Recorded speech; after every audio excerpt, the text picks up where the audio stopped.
රෑනගල විහාරස්ථානය ගැන කතා කරන විට රෑනගල විහාරස්ථානයේ අතීත කතාවක් අපිට අසන්නට ලැබුණා. වළගම්බා රජ සමයේ මාතලේ අලු විහාරයේදී බුද්ධ ධර්මයේ තල්කොළ පොත්වල ලිවීම ආරම්භ කරලා තියෙනවා. මේ සඳහා තල්කොළ ලබාගෙන තියෙන්නේ රෑනගලට නුදුරින් වෙච්ච ගල්තරේ කියන තල්වියනෙන්. එසේ ලබාගත් තල්කොළ රෑනගලදී තම්බලා පදම් කරගෙන ඒවා පිරිත් කොට අලු විහාරය දක්වා පෙරහැරින් වඩම්මාගෙන ගිය බව කියවෙනවා.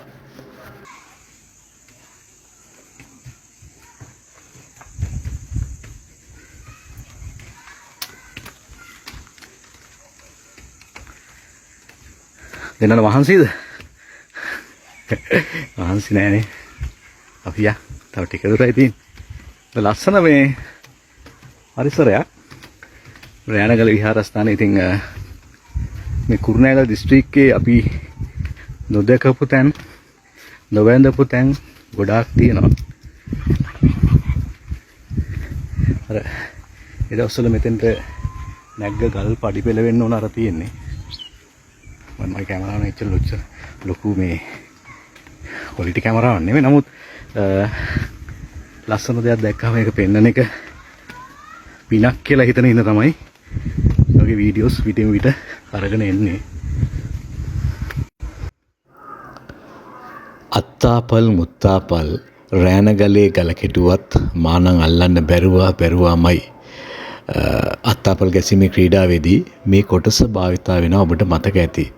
මේ අතර රෑනගල ගැන කියවෙච්චි ජන කවි පවා තියෙනවා.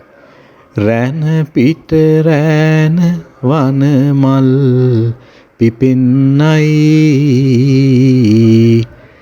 රෑන රෑන ගොක් රෑනින් සැදෙන්නයි රෑන කෙටු ගල ඉහළට නගින්නයි රෑන ගලේ ගල් දාගැබ වඳින්නයි. දමදෙණියේ දෙවැනි පැරකුම් නමින් රජ වූ කුමාරයා කළුන්දාවේ ගමගෙදර තරුණියට පෙම්බැඳ රෑනගල දෙවොලට පූජාවක් ඔප්පු කරලා තියෙනවා කියලා සඳහන් වෙනවා. විවිධ අරමුණු ඉෂ්ට කර ගැනීම සඳහා අදද මේ දේවාලය මහත් ප්‍රසිද්ධයක් උසලනවා.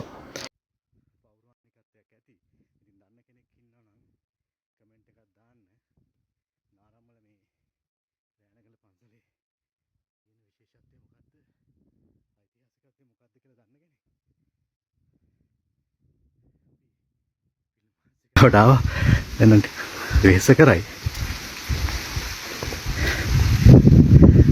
මාලා ඉස්සරහට පෙන්නපු දැන්නීමේ තියෙන මේ පිළිම වහන්සේ පින්තාරු කරන්න ඔබට යම් ආදායයක් කරන්න පුළුවන් කියන එක තමයි ඒ සඳහන් වුනේ. දැන් බලන්න මෙතෙන් නම් බලපුවාම ලස්සන පරිසරයක් තියෙන්නේ. අපිට මේ වගේ තැන් මග ඇරෙන්නේ නැහැ කියලා ප්‍රශ්නකුත් තියෙනවානේ.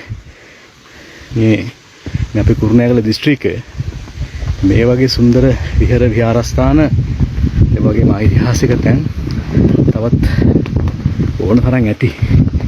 ඒත් අපි යන්නේ හැම වෙලාවෙම ප්‍රසිද්ධ තැන් වලට විතරයි. රෑනගල වෙහෙර වන්දනාවට අනුරාධපුර යුගයේදී රහතන් වහන්සේලා අහසින් වැඩ ගල උඩ සිටින විට මුළු පර්වතයම ඈතට කසාවතක්සේ දිස්සුණු බව සඳහන් වෙනවා. රෑනගල ගල් පර්වතයේ පාමුල ඇති බෝධියද ඉතාමත් පැරණි. මහාවංශයේ සඳහන් වන පරිදි දේවානම්පියතිස්ස රජතුමාගේ ගව්වෙන් ගව්වට බෝධින් වහන්සේලා සිටුවීමේ වැඩපිළිවෙලට තමයි මෙය රෝපණය කරලා තියෙන්නේ.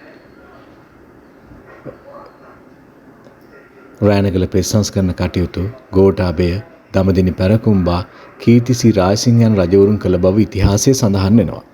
දළදා වහන්සේ සෙන්කඩගල නුවරට වැඩම කළ පසු රෑනගලට අයත් ගම්වල දායකවරුන්ගේ දළදා වහන්සේට පුද සත්කාර ලැබිලා තියෙනවා.